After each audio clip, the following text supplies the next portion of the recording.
Bayangkan jika sebagian besar dunia modern yang kita kenal hari ini, hukum, waktu, angka, bahkan konsep kota, bukanlah ciptaan zaman modern, melainkan warisan sunyi dari sebuah peradaban yang telah lama terkubur oleh debu sejarah. Sebuah peradaban yang hidup ribuan tahun sebelum listrik, sebelum mesin, sebelum kata sains itu sendiri dikenal. Pertanyaannya, apakah kita benar-benar melangkah maju atau hanya sedang mengulang jejak yang telah mereka ukir sejak awal peradaban manusia? Di antara aliran sungai Efrat dan Tigris, Mesopotamia berdiri bukan sekadar sebagai wilayah geografis, melainkan sebagai rahim pengetahuan dunia. Di sanalah manusia pertama kali menulis, menghitung waktu, menyusun hukum, membaca langit, dan mencoba memahami keteraturan alam semesta. Namun anehnya, semakin modern dunia ini, semakin samar pula ingatan kita terhadap peradaban yang menjadi fondasinya. Video ini bukan sekadar pelajaran sejarah. Ini adalah perjalanan menyingkap jejak ilmiah Mesopotamia. Pengetahuan yang tidak hanya bersifat teknis, tetapi juga syarat makna filosofis dan spiritual. Pengetahuan yang melihat alam sebagai tanda, waktu sebagai amanah, dan ilmu sebagai tanggung jawab. Sebuah cara pandang yang terasa asing, namun sekaligus begitu relevan dengan kegelisahan manusia modern hari ini. Kita akan menyelami bagaimana sistem bilangan mereka masih hidup di jam yang kita pakai, bagaimana hukum modern berakar pada prasasti batu kuno, dan bagaimana pengamatan langit Mesopotamia menjadi dasar astronomi yang kini kita anggap ilmiah. Tapi lebih dari itu, kita akan bertanya, mengapa pengetahuan sebesar ini jarang dibicarakan secara mendalam? Mengapa sebagian warisannya terasa seperti rahasia yang disembunyikan di balik istilah akademik? Video ini akan membuka pintu ke masa lalu, bukan untuk bernostalgia, tetapi untuk memahami masa kini dan arah masa depan. Jika kalian merasa topik seperti ini penting, bantu agar pengetahuan ini terus hidup. Silakan berlangganan, tekan like, dan bagikan video ini agar semakin banyak yang ikut menyusuri jejak peradaban awal manusia. Karena mungkin jawaban atas krisis dunia modern telah ditulis ribuan tahun lalu di tanah Mesopotamia. Untuk memahami Mesopotamia, kita harus melepaskan cara pandang modern yang memisahkan ilmu, filsafat, dan makna hidup. Bagi masyarakat Mesopotamia, pengetahuan bukan sekadar alat praktis. Ia adalah jembatan antara manusia, alam, dan keteraturan kosmik. Di kota-kota seperti Sumeria, Akkadia, Babilonia, dan Asyur, ilmu lahir dari pengamatan yang tekun terhadap tanda-tanda alam, pergerakan bintang, siklus sungai, perubahan musim, dan ritme waktu. Tulisan paku, cuneiform, bukan hanya alat administrasi. Ia adalah upaya manusia untuk mengikat waktu dan ingatan agar tidak hilang.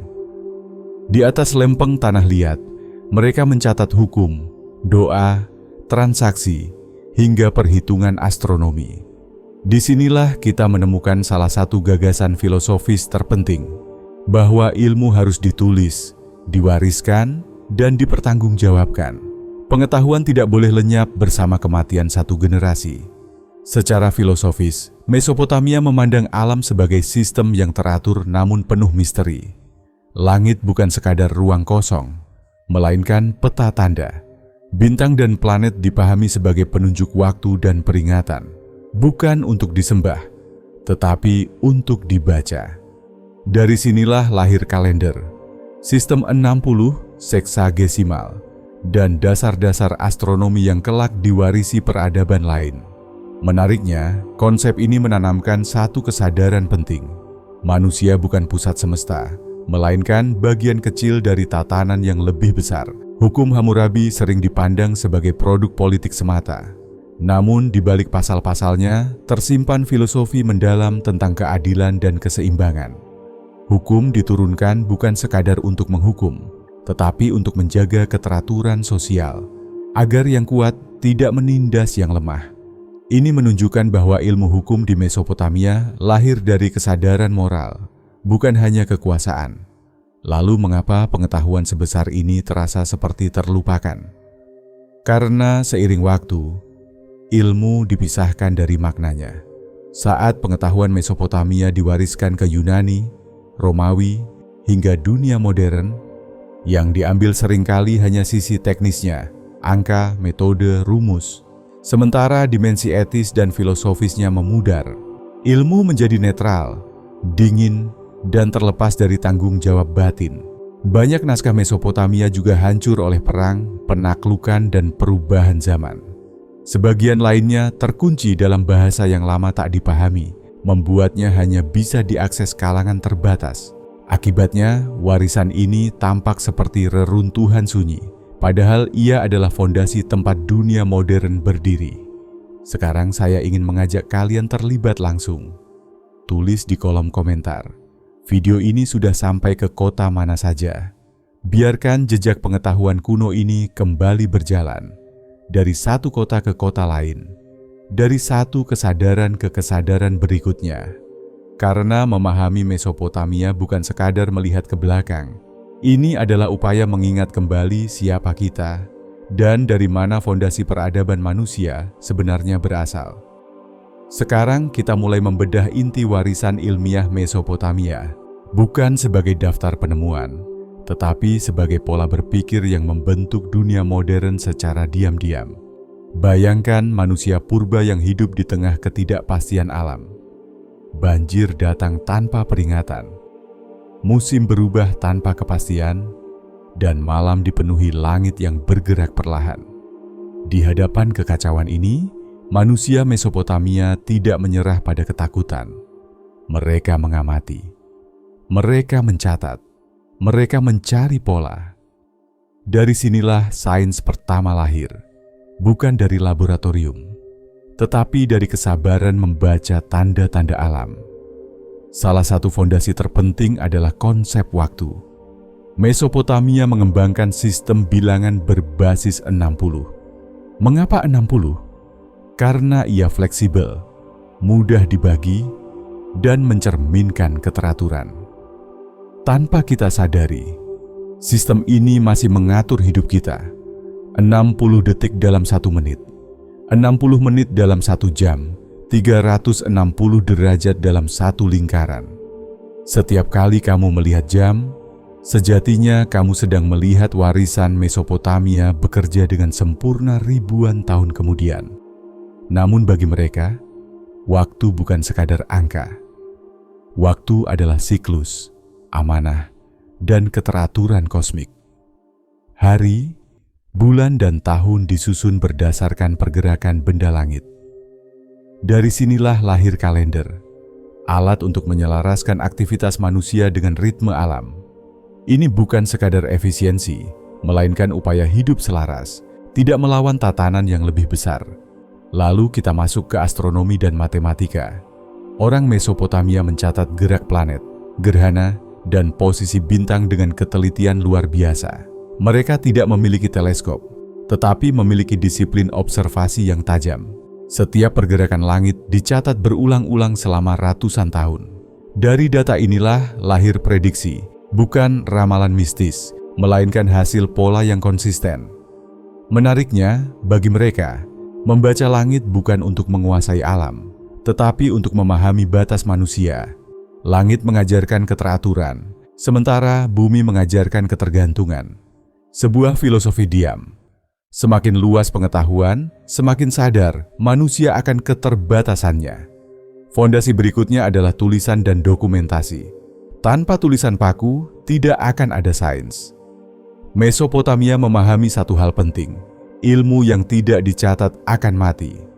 Mereka menulis resep medis, perhitungan matematika, hukum, hingga metode pendidikan. Tablet tanah liat berfungsi seperti hard drive peradaban, menyimpan memori kolektif manusia. Di bidang kedokteran, mereka membedakan penyakit fisik dan mental, mencatat gejala, serta mencoba berbagai metode penyembuhan. Meski masih bercampur simbolisme, pendekatan mereka berbasis pengamatan, bukan dugaan acak. Ini adalah cikal bakal metode ilmiah. Amati, catat, bandingkan. Yang sering luput dibahas adalah konsep kota dan sistem sosial. Mesopotamia menciptakan tata kota terstruktur, pembagian ruang, irigasi, gudang pangan, dan pusat administrasi. Semua ini membutuhkan perhitungan, logika, dan koordinasi. Kota modern dengan zonasi dan sistem logistik pada dasarnya adalah versi lanjutan dari eksperimen besar Mesopotamia. Namun di balik semua ini ada satu benang merah. Ilmu tidak pernah berdiri sendiri. Ia selalu terkait dengan etika, tanggung jawab, dan dampak sosial. Pengetahuan bukan alat dominasi, tetapi sarana menjaga keseimbangan. Ketika hukum dibuat, tujuannya adalah keteraturan. Ketika waktu dihitung, tujuannya adalah keharmonisan. Ketika langit diamati, tujuannya adalah kesadaran diri. Disinilah pertanyaan mulai muncul, dan sengaja kita biarkan menggantung. Mengapa dunia modern mewarisi ilmunya, tetapi melupakan kebijaksanaannya? Apakah kita benar-benar lebih maju, atau hanya lebih cepat? Jika pada bagian sebelumnya kita melihat Mesopotamia sebagai fondasi ilmiah yang nyata, kini kita akan melangkah ke wilayah yang lebih dalam. Wilayah di mana batas antara sains, simbol, dan makna menjadi kabur. Disinilah banyak kesalahpahaman muncul, dan disinilah pula kebijaksanaan Mesopotamia sering disalahartikan sebagai mitos belaka. Salah satu kekeliruan terbesar adalah anggapan bahwa orang Mesopotamia tidak rasional karena mengaitkan ilmu dengan simbol langit dan narasi kosmik. Padahal, simbol bagi mereka bukan pengganti akal, melainkan bahasa untuk menjelaskan realitas yang belum memiliki istilah ilmiah. Ketika mereka berbicara tentang tanda-tanda langit, sesungguhnya mereka sedang mendeskripsikan korelasi antara peristiwa kosmik dan perubahan di bumi, sebuah pendekatan statistik awal yang dibungkus dalam bahasa simbolik. Tablet astronomi Babilonia menunjukkan perhitungan gerak planet yang sangat presisi. Mereka mampu memprediksi gerhana dengan akurasi mengejutkan. Ironisnya, selama berabad-abad, pencapaian ini dianggap proto-sains atau belum matang, seolah-olah ilmu hanya sah jika lahir dari dunia modern. Padahal banyak model matematika yang digunakan kemudian oleh peradaban lain berdiri di atas data Mesopotamia. Paradoks lain terletak pada hubungan antara kebebasan dan keteraturan. Mesopotamia sangat menekankan hukum, aturan, dan struktur. Namun tujuan akhirnya bukan kontrol total, melainkan stabilitas kolektif. Mereka memahami satu kenyataan pahit. Tanpa aturan, peradaban runtuh dari dalam. Inilah sebabnya hukum ditulis dan dipajang secara terbuka. Pengetahuan tidak disembunyikan dari rakyat. Ia diumumkan agar menjadi kesadaran bersama. Di bidang pendidikan, Mesopotamia memiliki sekolah penulis, Eduba. Di sana, murid tidak hanya belajar menulis, tetapi juga berpikir sistematis, menghafal data, dan menyalin teks lama. Metode ini terlihat kaku, namun ia menciptakan kesinambungan pengetahuan lintas generasi. Tanpa sistem ini, ilmu akan terputus dan peradaban harus selalu memulai dari nol. Ada pula mitos populer yang mengatakan bahwa pengetahuan Mesopotamia hilang sepenuhnya. Faktanya, ia berpindah. Ketika wilayah itu ditaklukkan, para ilmuwan dan teksnya menyebar ke berbagai pusat ilmu. Sebagian diterjemahkan, sebagian disesuaikan, dan sebagian dihilangkan konteksnya. Yang tersisa adalah fragmen, potongan-potongan ilmu yang kita pakai hari ini tanpa menyebut asalnya. Yang jarang disadari adalah cara Mesopotamia memandang manusia.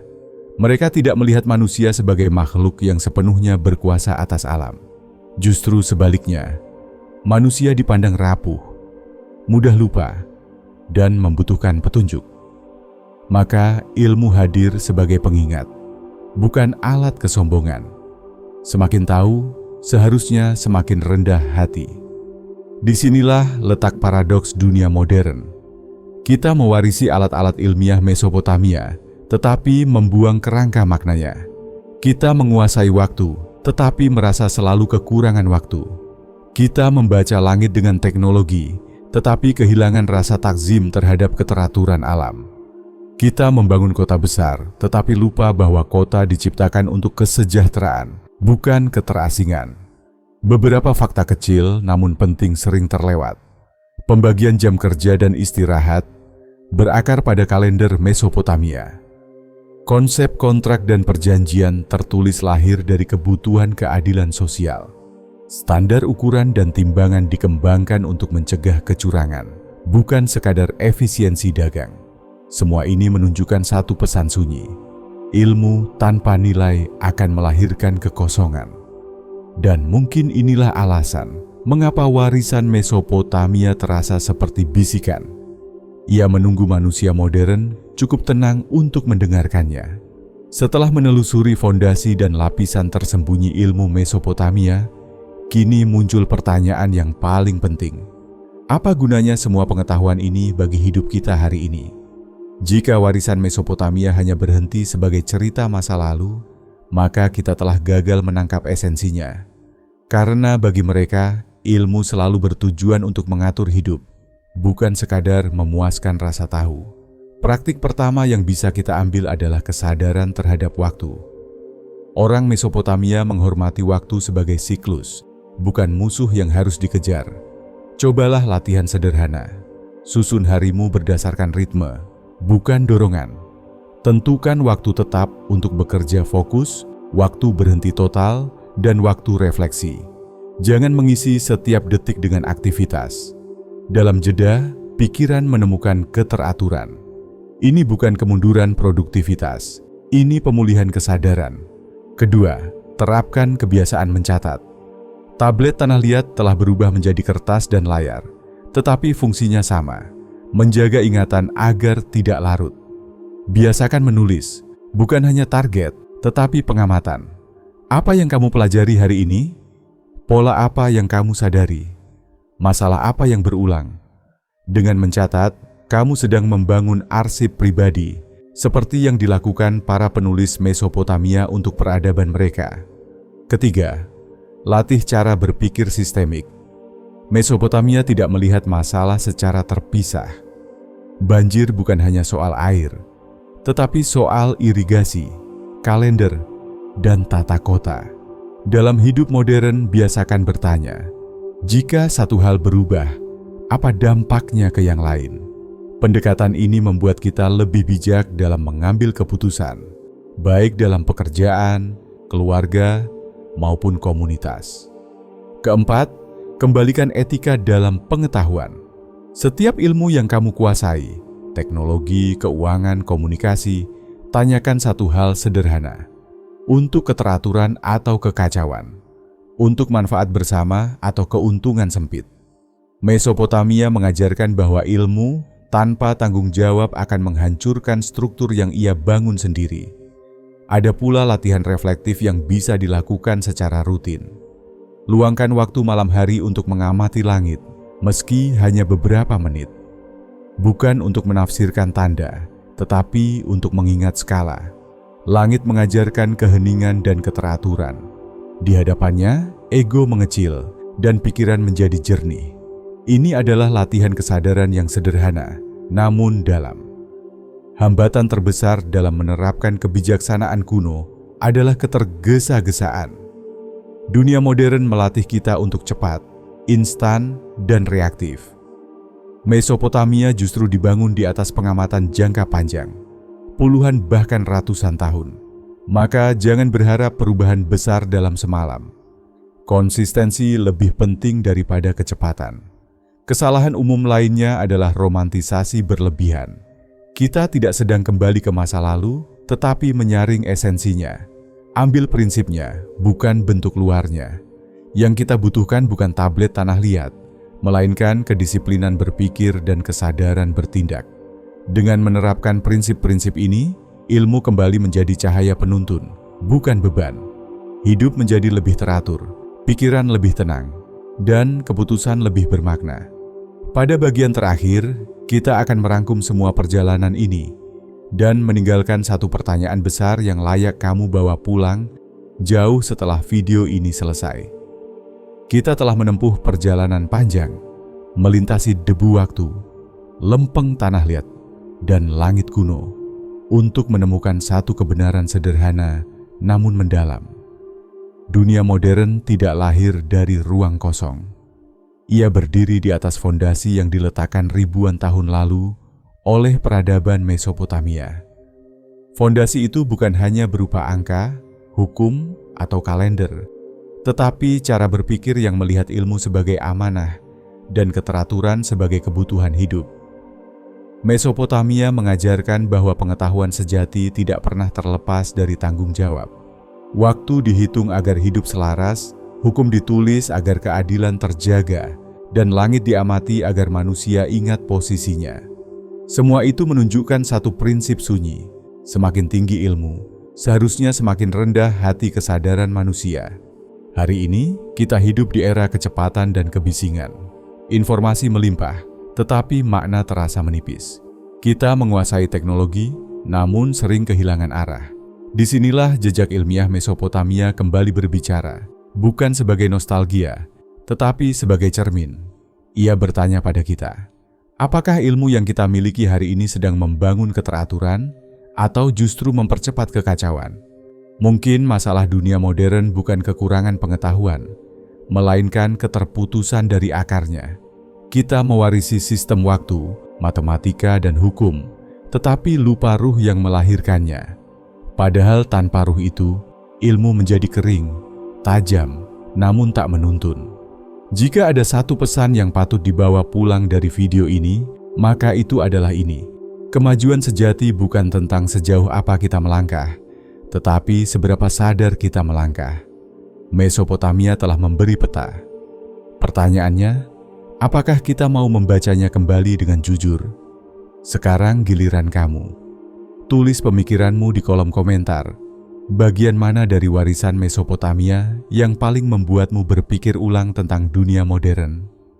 Jangan lupa berlangganan, tekan like, dan bagikan video ini, agar jejak pengetahuan kuno ini terus berjalan dari satu kesadaran ke kesadaran lainnya. Karena mungkin, untuk melangkah ke masa depan dengan utuh, manusia perlu lebih dulu mengingat dari mana ia bermula.